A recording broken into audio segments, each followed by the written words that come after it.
બધું તણાવી દીધું, પણ શિક્ષકોનો જુસ્સો નહીં. વલસાડની શાહ ખીમચંદ મુળજી હાઈસ્કૂલ ફરી ઊભી થઈ. કુદરતના કહેર સામે ક્યારેક ઇમારતો હારી જાય છે, પરંતુ ફરજ અને સમર્પણ ક્યારેય હારતા નથી. વલસાડમાં આવેલા વિનાશકપુરી ઔરંગા નદી કિનારે આવેલી શાહ ખીમચંદ મુળજી હાઈસ્કૂલને ભારે નુકસાન પહોંચાડ્યું. પરંતુ આ તબાહી વચ્ચે શિક્ષકો, આચાર્ય અને સમગ્ર શિક્ષણ તંત્રએ જે કામગીરી કરી તે ખરેખર પ્રશંસનીય છે. ઔરંગા નદીના વિકરાળ પૂરના પાણી શાહ ખીમચંદ મુળજી હાઈસ્કૂલમાં ઘૂસી જતા સમગ્ર શાળાનો ગ્રાઉન્ડ ફ્લોર પાણીમાં ગરકાવ થઈ ગયો હતો.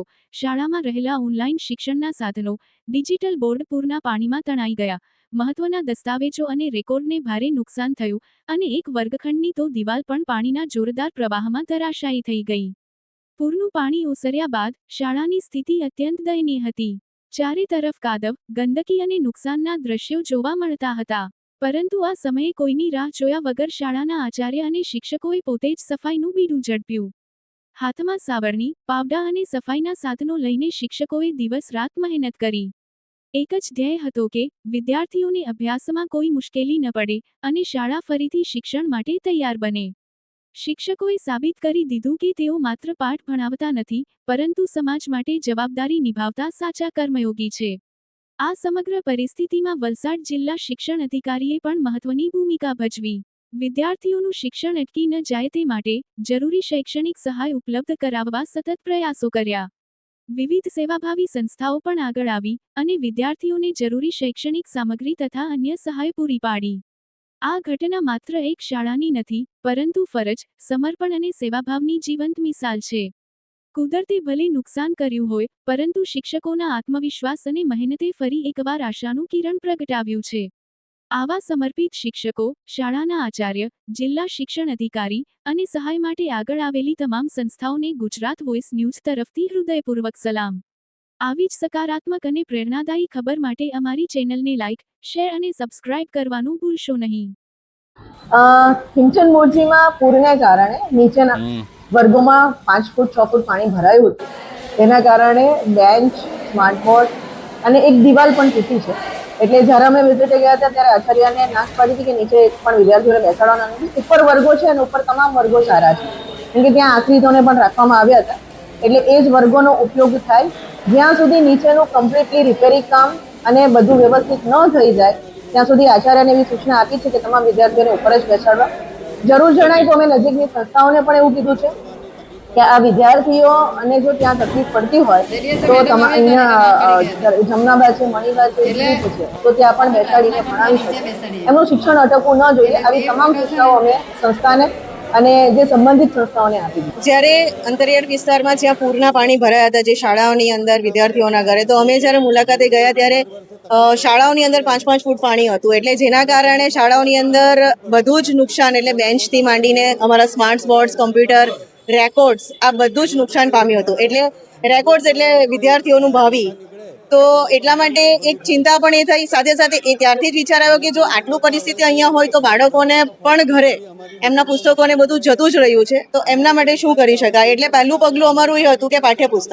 એટલે અમે તરત જ શનિવારે, જ્યારે શુક્રવારે ઉતર્યા એટલે શનિવારે અમે એક સર્વે કરાવી લીધું કે કેટલા બાળકોને જરૂર છે. એટલે માધ્યમિક અને હાયરના 2700 બાળકો નીકળ્યા અને પ્રાથમિકના 4000થી વધારે નીકળ્યા. એટલે આ રીતે જેટલા બાળકોની જરૂર હતી અમે તરત જ નિયામક સાહેબ સાથે વાત કરી અને તેમણે તરત જ કીધું કે તમે ડિમાન્ડ મોકલો, અમે તાત્કાલિક અહીંથી રવાના કરીએ છીએ. એટલે અમે ડિમાન્ડ મોકલી અને તરત જ અમને બીજે દિવસે પુસ્તકો મળી ગયા. પણ પુસ્તકો મળી ગયા, હવે નોટબુક, સ્ટેશનરીનું શું કરવું? એટલે ઘણી બધી સેવાભાવી સંસ્થાઓ આમ સ્થળ પર જઈને તો બાળકોને આપતી જ હતી, પણ ઘણીવાર એવું થાય કે કોઈક બાળક સુધી પહોંચી જાય પણ ઘણા બાળકો સુધી ના પહોંચે. એટલે અમે ઘણી બધી સંસ્થાઓને કીધું કે અમારો સંપર્ક કરો, ખરેખર જેમને જરૂર છે એમના સુધી પહોંચતું કરીએ. અને આજે ગોકુલ ચેરિટેબલ ટ્રસ્ટ દ્વારા 1000 જેટલી બેગો મળી, શ્રીમદ રાજચંદ્ર દ્વારા 20000 જેટલી નોટબુક્સ મળી. એટલે એક વિદ્યાર્થીથી 6 અમે આપી, એટલે એમના વિષયો પૂરતી આવી જાય.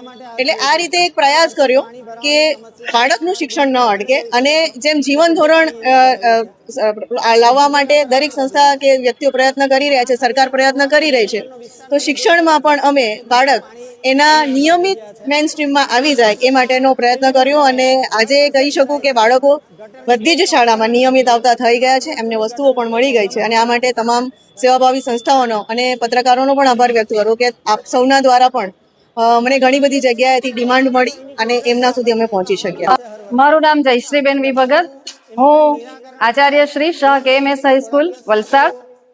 જ્યારે પૂર આવ્યું એ અડધી રાત્રે અહીં પાણી આવ્યું અને એના કારણે બાજુમાં ઔરંગા નદી છે એટલે પ્રચંડ વેગથી જે પાણી આવ્યું એના કારણે એક રૂમનો દરવાજો ખુલી ગયો અને એ પાણીના પ્રવાહથી જોર એટલું બધું હતું કે એ રૂમની બાજુમાં જે દિવાલ છે એ દિવાલ પણ એ પાણીએ તોડી નાખી અને એની પર જે સ્માર્ટ બોર્ડ લાગ્યું હતું એ પણ પાણીમાં ડૂબી ગયું એટલે એ નુકસાન થયું અને પાણી બીજા રૂમનો દરવાજો તોડીને પાણી બહાર નીકળી ગયું.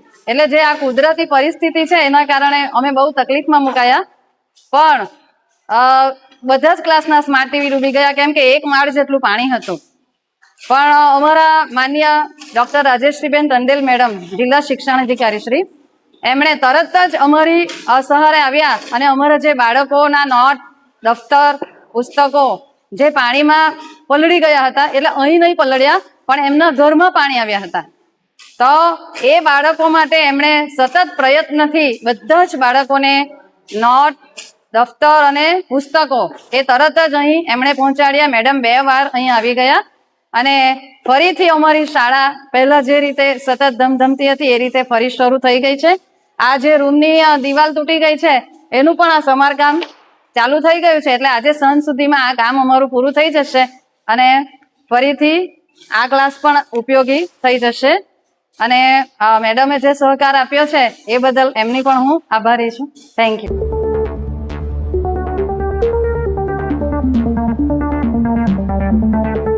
नमस्ते, ब्लू मून मोबाइल गैलरी में आपका स्वागत है। यहाँ आपको सभी प्रमुख ब्रांडों के फोन और अप्लायंस मिलेंगे। आज ही तुलसी एस्टेट, डुंगरी, वलसाड में हमसे मिले।